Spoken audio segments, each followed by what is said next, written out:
મારી આ ચેનલ પર આપ સૌનું એકવાર ફરીથી સ્વાગત છે. આ 23મી એપ્રિલે વિશ્વ પુસ્તક દિવસ હતો અને આ દિવસે વિશ્વ પુસ્તક દિવસના ઉપલક્ષ પર ઉજવણી કરવા માટે ધર્મ જાગૃતિ કેન્દ્ર અને રાહી ફાઉન્ડેશન દ્વારા યોજાયું હતું પુસ્તક પ્રેમી સન્માન સમારંભ. તો બેઝિકલી વિશ્વ પુસ્તક દિવસના ઉપલક્ષ પર આ દિવસે ને ઉજવવા માટે લેખન વિભાગના જેને પણ પુસ્તક લેખનના કાર્યને સિદ્ધ કર્યું હોય એવા લેખકના સન્માન સમારંભ યોજાઈને લોકોને લેખન કરવા માટે પ્રેરિત કરવાનો ઉદ્દેશ્ય હતો આ સન્માન સમારંભ. હવે વાત કરીએ પુસ્તક વિશે. સરળ શબ્દોમાં પુસ્તકો એટલે કે બુક્સ સંસારમાં એ જ્ઞાન પ્રદાન કરે છે જેનાથી મનુષ્ય સાચા માર્ગ અને ઉસૂલોથી જીવન જીવી શકે છે.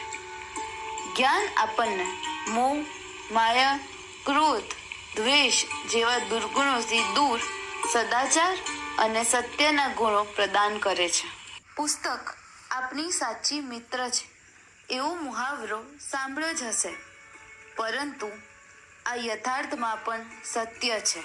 આપણા મિત્ર પણ ઘણીવાર આપણને ખોટા રસ્તે દોરી જાય છે, પરંતુ પુસ્તકને જો સાચા દિલ અને સાચી શ્રદ્ધાથી પૂરી નિષ્ઠા અને વિશ્વાસથી વાંચવામાં આવે તો તે પણ સદૈવ આપણને સાચો રસ્તો બતાવે છે.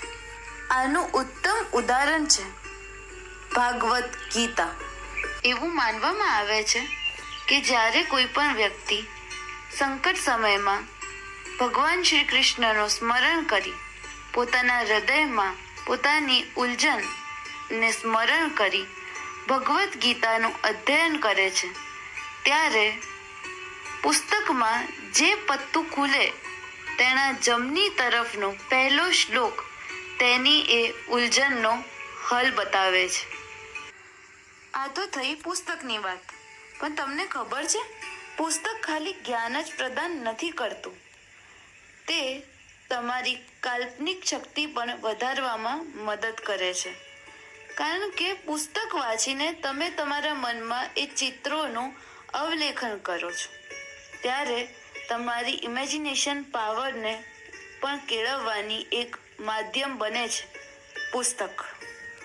આજનો યુવા વર્ગ પૌરાણિક પુસ્તક વાંચશે તો તેમને આજના મોડર્ન પ્રોબ્લેમ્સના મોડર્ન અને ઓથેન્ટિક સોલ્યુશન પણ મળશે. આ અવસરે મારી મમ્મીની એક વાત મને યાદ આવે છે.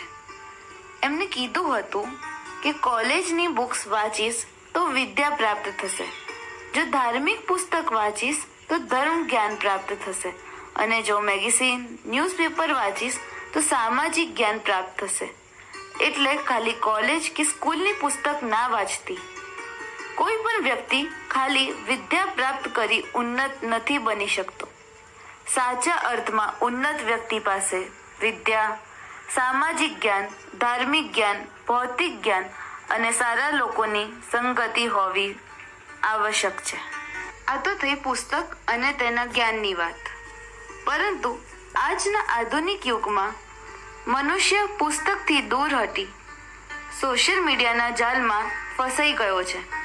સોશિયલ મીડિયા અને પુસ્તકનું સંતુલન થશે તો જ આ દેશ અને પૃથ્વી પર સદાચાર ફેલી શકશે. આ સંતુલન સ્થાપિત કરવા માટે ધર્મ જાગૃતિ કેન્દ્ર અને રાહી ફાઉન્ડેશને મળીને આયોજિત કર્યું હતું પુસ્તક પ્રેમી સન્માન સમારંભ. આ દુનિયામાં દરેક વ્યક્તિને તેના કરેલા મહેનત ભર્યા કર્મનું એપ્રિસિએશન એટલે કે સન્માન જોઈતું હોય છે, અને એનાથી બીજાને પણ કાર્ય કરવાની પ્રેરણા મળે છે. તેથી જ આવા સન્માન સમારંભની આવશ્યકતા પણ હોય છે.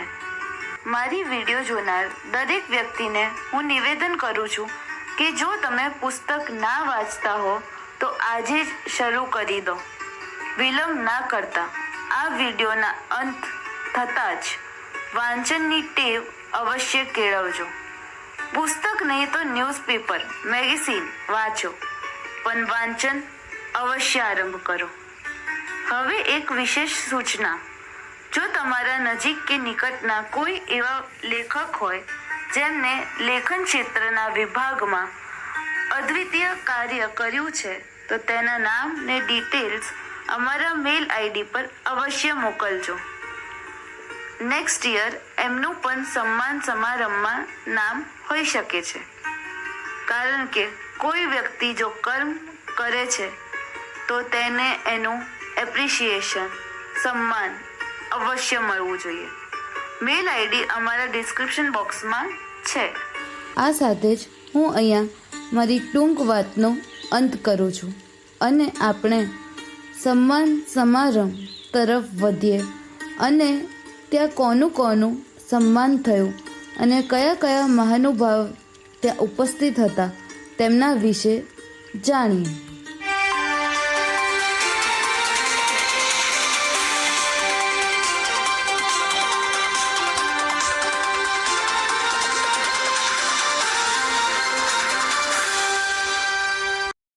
સન્માન સમારંભની શરૂઆત શ્રી અજયભાઈએ કરી અને એમને તેમના વક્તવ્ય દ્વારા સૌના ઉપસ્થિતિનું સ્વાગત કર્યું.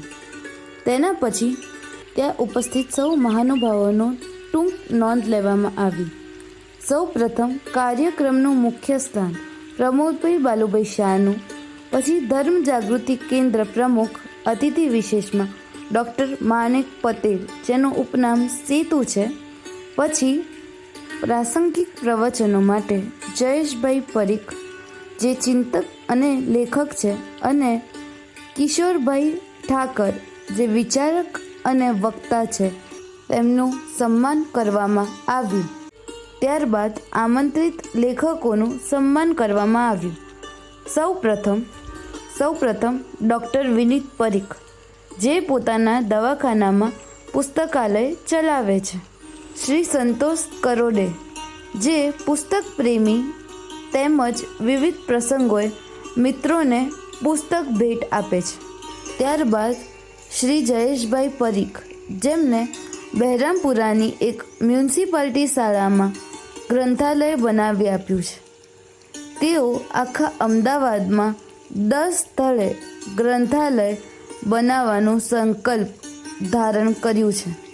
ત્યારબાદ શ્રીમતી જ્યોતિબેન પંડ્યા, જેમને 16,000 પુસ્તકો, જેની કિંમત 1 કરોડ રૂપિયા થાય એવી તમામ પુસ્તકો તલસાણિયા યુનિવર્સિટીને ભેટ આપી છે. આટલું જ નહીં, આજના સન્માન સમારંભની સૂચિમાં બાળ સાહિત્યકાર પણ હતા. જી હા, બાળ સાહિત્યકાર શ્રી અદિત સેવક અને શ્રી પ્રિયાંશ પરીખને પણ સન્માનિત કરવામાં આવ્યા. આજનો નવયુવક પણ સાહિત્યના ક્ષેત્રમાં આગળ વધી રહ્યો છે. એ જોઈને સૌને ખૂબ આનંદ થયો અને સૌએ ખૂબ એમને અનુમોદના કરી. આ સૌના સન્માન પછી કાર્યક્રમમાં આગળ વધતા જે મહાનુભાવો પધાર્યા હતા તેમને વિશ્વ પુસ્તક દિવસના ઉપલક્ષમાં ટૂંક વક્તવ્ય રજૂ કર્યું. ચાલો આપણે વક્તવ્ય માણીએ.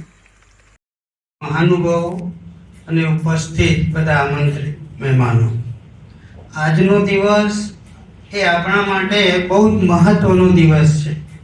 મહત્વનો એટલા માટે છે કે પુસ્તકોનું વાંચન એ ધીમે ધીમે ભૂલાતું જાય છે, ભૂસાતું જાય છે. હવે લોકોમાં જાગૃતિ લાવવા માટે આપણે એને આવી જ રીતે જો પ્રયત્નો કરીશું, કાર્યક્રમો કરીશું તો ઘણા બધામાં આપણી જાગૃતિ આવશે. ભૂતકાળમાં અમે પ્રમોદભાઈના સહયોગથી વાંચન ભૂલાઈ ગયું ત્યારે અમે પુસ્તક યાત્રા કરી હતી અને એ પુસ્તક યાત્રા એટલી ભવ્ય હતી કે લગભગ 2,500-3,000 વિદ્યાર્થીઓનો સાથ સહકાર હતો. અનેક સંસ્થાઓ, કોલેજો અમારી સાથે જોડાઈ હતી. ઘણા વર્ષોથી અમે આવો પ્રયત્ન ચાલુ જ રાખ્યો છે. મોબાઈલ એક માધ્યમ એવું બની ગયું છે કે ટીવી અને મોબાઈલ, બાળકોમાં તમે બચપણથી જ તમે જુઓ તો એ દૂધ પીતું હશે ને તો બી એને મોબાઈલ જોઈશે, નહીં તો એ રીસાશે. આટલું જ નહીં, તેમને એક વિશ્વ જોડણી કોષની યાત્રા પણ યોજી હતી. વિશ્વ જોડણી કોષ એક યાત્રા પણ કરી અને વિશ્વ જોડણી કોષની યાત્રામાં તમે જુઓ તો કોઈનાય ઘરમાં ગુજરાતી જોડણી કોષ નહીં હોય. બધાને પૂછો તો એમના ઘરમાંથી અંગ્રેજી જોડણી કોષ ડિરેક્ટરી મળશે, પણ ગુજરાતી જોડણી કોષ શોધવો બહુ અઘરો છે. એટલે આપણે એ તરફ પણ જોવું છે કે ગુજરાતી ભાષા અને ગુજરાતી ભાષા માટે આપણે થોડાક જાગૃત થવાની જરૂર છે. જય હિન્દ. આવા સન્માન સમારંભ કરવાના શું ફાયદા? આ તો સમય અને પૈસાનો બગાડ છે. આવા સવાલો પૂછનારા વ્યક્તિઓ માટે છે નેક્સ્ટ વક્તવ્ય, જેમાં આપણે જાણીશું કે આવા સન્માન સમારંભ કરવાના શું ફાયદા હોય છે. મંચસ્થ મહાનુભાવ અને આમંત્રિત મહેમાનો, સૌથી પહેલા તો આજે 23 એપ્રિલ આંતરરાષ્ટ્રીય પુસ્તક દિવસની સૌને શુભેચ્છાઓ. ધર્મ જાગૃતિ કેન્દ્ર સંસ્થા સાથે ઘણા વર્ષોથી હું જોડાયેલી છું અને આ સંસ્થા આવા સુંદર કાર્યક્રમો આપે છે સમાજને, કે સમાજ આવા બધી વસ્તુઓથી આજે ભૂલાઈ ગયું છે. આ બધું પુસ્તક દિવસ આજે મેં જોયું નથી કે ક્યાંય ઉજવાઈ રહ્યો, પણ ક્યાંથી 42 ડિગ્રી ગરમીની અંદર આજે આટલી બધી સારી હાજરીમાં આજે વિશ્વ પુસ્તક દિવસ ઉજવાઈ રહ્યો છે અને ધર્મ જાગૃતિ કેન્દ્ર આવું સરસ કામ કરી રહી છે. બાળ વિશ્વ પુસ્તક દિવસ પણ હમણાં એમણે એપ્રિલની 2 તારીખે ઉજવ્યો, ત્યારે પણ વિવિધ શાળાના બાળકોને અહીંયા એકત્રિત કરી અને બાળકોનું સન્માન કરેલું. આ બધું કરવાથી, આ વિશ્વ પુસ્તક દિવસ ઉજવવાથી સમાજમાં કેવો એક મેસેજ જાય છે કે આજે પુસ્તક માટેનું જ્ઞાન લોકોને ભૂલાતું જાય છે. હાથમાં આ મોબાઈલ અને મોબાઈલની અંદર જ આખી દુનિયા. એટલે પુસ્તકો આજે અહીંયા જેનું સન્માન કર્યું છે એ લોકોના વિશે આજે સાંભળ્યું ત્યારે આપણને ખબર પડી કે કેટલું બધું સારું કામ કરી રહ્યા છે. પોતાની દીકરીના લગ્નમાં પુસ્તકો આપવા કે દવાખાનામાં બેસીને આપણો વ્યવસાય કરીને એક લાઇબ્રેરી ચલાવી કે જેથી પેશન્ટ્સને રાહ જોવે તો એનો ટાઈમ સરસ રીતે પસાર થઈ જાય, કે બાજુમાં પડેલું પુસ્તક લઈને વાંચવાનું મન થાય.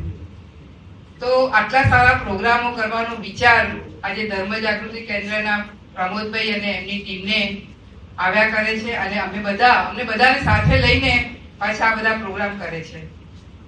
તો એ ટીમને આજે પહેલા તો ખૂબ ખૂબ અભિનંદન અને એકવાર એ બધા માટે આપણે તાળીઓ પાડીએ. ચાલો હવેના વક્તવ્ય દ્વારા આપણે જાણીએ કે વાંચનનો આપણા ઉપર શું પ્રભાવ પડી શકે છે. પુસ્તકોના ઢગલામાંથી કયું વાંચન તેને માટે ઉપયોગી, પ્રેરક અને આનંદ આપનારું છે તે શોધી કાઢવાની કલા હસ્તગત અને આત્મસાત કરવી પડશે. પુસ્તક પ્રેમી વાચક માટે વાંચન સામગ્રી વિપુલ પ્રમાણમાં અને સમય ઓછો હોય તેવી સ્થિતિ હોય છે. વાંચ્યા પછી શું ભૂલી જવું અને શું યાદ રાખવા જેવું છે તેને પણ સમજવાની જરૂર છે. પુસ્તક ભરેલી છાજલીની આકર્ષક સજાવટ કરતા પુસ્તકનું વાંચન મન મસ્તકમાં અગ્રિમતા ઉપર હોવું જોઈએ. સારા વાંચનથી કદાચ જીવન યાત્રાની નવી શરૂઆત પણ થઈ શકે. વાંચનનો પ્રભાવ દિલો દિમાગ ઉપર પડ્યા વિના રહેતો નથી. વાંચન મનની શાંતિ લાવનાર છે તો વિચારોમાં ક્રાંતિ લાવનાર પણ હોઈ શકે. અજ્ઞાનતાના અંધકારમાંથી જ્ઞાનનો પ્રકાશ અને અંતરનો ઉજાસ વાંચન જ આપે.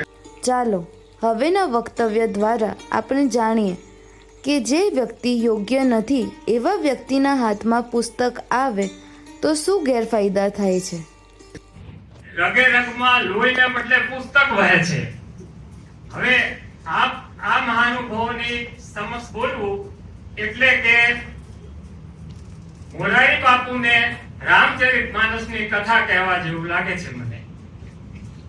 પરંતુ મિત્રસ્ય ચક્ષુષા સર્વભૂતાની સમીક્ષે મિત્રસ્ય ચક્ષુષા સમીક્ષા મહે એ વેદ વચનને ધ્યાનમાં રાખીને આપ સૌ સૂક્ષ્મ શ્રોતાઓ મારી મર્યાદાને સ્વીકારશો એવી મને પૂરેપૂરી શ્રદ્ધા છે. ફરિયાદો બહુ થાય છે કે પુસ્તકો વંચાતા નથી. એ આજની વાત નથી, વર્ષોથી આ ફરિયાદ ચાલી જ રહે છે. થોડા સમય પહેલા હું સુનીતા દેશપાંડેની આત્મકથા વાંચતો હતો. સુનીતા દેશપાંડે એટલે સમગ્ર મહારાષ્ટ્રને જેણે ઘેરું કર્યું છે તેવા માત્ર સાહિત્યકાર જ નહીં, 64 કળાના જાણકાર એવા પુલ દેશપાંડેના ધર્મપત્ની. એમણે એક પ્રસંગ ટાંક્યો કે પુલની પ્રવૃત્તિઓ વધી જતા એમણે ગાડી લેવાની જરૂર પડી અને ગાડી માટે ડ્રાઈવર પણ રાખ્યો, પણ પુલના કાર્યક્રમો લંબાઈ જતા આપણે એટલો બધો લંબાવવાનો નથી એટલે બહુ લંબાઈ જતા એટલે ડ્રાઈવર બેસીને કંટાળતો. પછી સુનીતાબેને વિચાર્યું કે ભણેલો ગણેલો છે તે થોડા પુસ્તકો આપીએ. તે સુનીતાબેને અમને પુસ્તકો આપ્યા તો ડ્રાઈવરે પુસ્તક વાંચવાને બદલે નોકરી જ છોડી દીધી. આ ઉપરાંત ધર્મ જાગૃતિ કેન્દ્રના પ્રમુખ શ્રી પ્રમોદભાઈ બાલુભાઈ શાહ, જેઓ 50 વર્ષથી પર્યુષણ વ્યાખ્યાનમાળા આયોજિત કરે છે, તેમના કાર્યને સન્માનિત કરવા માટે 50 દીવા પ્રજ્વલિત કરવામાં આવ્યા હતા. જૈન પર્યુષણ વ્યાખ્યાનમાળા પર્યુષણના 8 દિવસ ચાલે છે અને એમાં છેલ્લા 50 વર્ષથી અવિરત એ પ્રમોદભાઈના નેતૃત્વમાં ચાલે છે. આ વર્ષે આ 50 વર્ષ પૂરા થાય છે. અમે અમારા આખા વર્ષ દરમિયાન ધર્મ જાગૃતિ કેન્દ્રમાં જેટલા પણ પ્રોગ્રામ કરીએ એને આ 50 વર્ષનું ઉજવીએ છીએ અને ઉજવણી માટે અમે 50 દીવાનું પ્રાગટ્ય કરીએ છીએ. તો પ્રમોદભાઈને આમંત્રણ આપવું એ પહેલા અહીંયા 50 દીવાનું પ્રાગટ્ય કરો અને પછી પ્રમોદભાઈને આગળ હું બોલવા માટે વિનંતી કરું. 4-5 પ્રોગ્રામ જે બી આ વર્ષમાં ચાલુ કર્યા કે દરેકમાં અમે આ 50 દીવાનું પ્રાગટ્ય કરીને પ્રમોદભાઈને સન્માન આપીએ છીએ અને એમના 50 વર્ષની અવિરત મહેનત.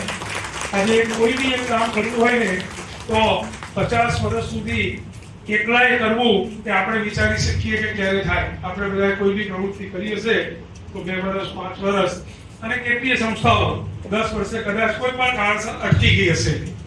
આ એવી સરસ ચલાવે છે અને હજી એમની ઈચ્છા છે કે એ 50 વર્ષથી અને કુલ 95 વર્ષથી ચાલે છે. એ 150 વર્ષ અને 200 વર્ષ પણ ચાલે એવી એમની આશા છે અને આપણે બધા એવી આશા પૂરી કરીએ અને અમે આમંત્રણ આપીએ કે આજના પ્રસંગને ઉદ્બોધન કરે. ચાલો હવે આપણે જાણીએ કે એક લેખક પુસ્તક લખીને તેને બહાર પાડે ત્યાં સુધીની શું પ્રોસિજર હોય છે અને તેને કઈ કઈ કઠિનાઈઓનો સામનો કરવો પડે છે. તૈયાર કરવાનું હોય ને તો એમને કોઈ પુસ્તક તૈયાર વિચાર કરવો પડે. વિચાર કર્યા પછી એનું આખું પ્લાનિંગ કરવું પડે, લખવું પડે, લખ્યા પછી એનું કોણ પબ્લિશ કરે, બધું એટલી બધી એની પ્રોસિજર છે અને પ્રોસિજર પછી એક આખું પુસ્તક તૈયાર થાય છે. એટલે કે શબ્દોના સાથિયા અને શબ્દોના તોરણ બંધાય પછી આખું એક પુસ્તકનું સર્જન થાય છે. એટલે પુસ્તકનું સર્જન થવામાં કેટલી બધી મુશ્કેલીઓ પડે છે એ પુસ્તક લખનારને ખબર પડે, પણ છતાંય પુસ્તક લખનારને જેટલી મુશ્કેલીઓ પડે છે એના કરતા મને એમ લાગે કે પુસ્તક વાંચનારને વધારે તકલીફ પડતી લાગે છે.